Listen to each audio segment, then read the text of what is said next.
L'économie se définit comme l'ensemble des activités relatives à la production, à la distribution et à la consommation des biens et des richesses dans une société humaine. L'économie désigne aussi l'ensemble des mécanismes de ce système d'échange et de répartition. Dans la pratique, on sait bien que l'économie dominante s'intéresse bien plus à la maximisation des richesses qu'à sa répartition. Une conception assez étroite du bien-être, fondée essentiellement sur la consommation matérielle, semble s'être imposée.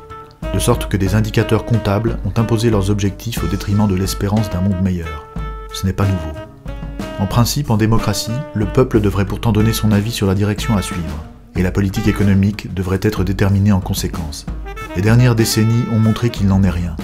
Un cap est fixé, toujours le même.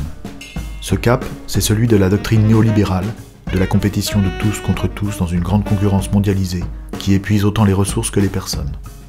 Ce principe de mise en concurrence généralisée entre individus, entre catégories sociales, entre territoires, a été imposé au peuple d'une manière insidieusement autoritaire, car ce cap n'est jamais négocié et se dérobe systématiquement à toute remise en cause démocratique, comme le montrent les alternances de façade, mais aussi par exemple le référendum sur la Constitution européenne de 2005, qui a scellé dans le marbre les commandements néolibéraux contre l'avis des populations.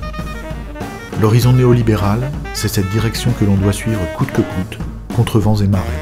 Une destination qui n'est jamais discutée, comme si l'on connaissait déjà le sens de l'histoire avant même de l'avoir vécue.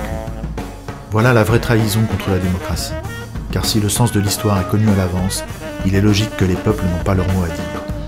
Alors les gouvernants font de la pédagogie, selon la fameuse expression rabâchée, comme s'il y avait d'un côté les experts, ceux qui connaissent la direction à suivre, et de l'autre la masse ignorante que le mot même de pédagogie compare à des enfants. En vrai, en attendant que la démocratie ne soit pas qu'un vain mot, le grand jeu de la compétition mondiale produit une masse énorme de perdants pour une infime minorité de gagnants.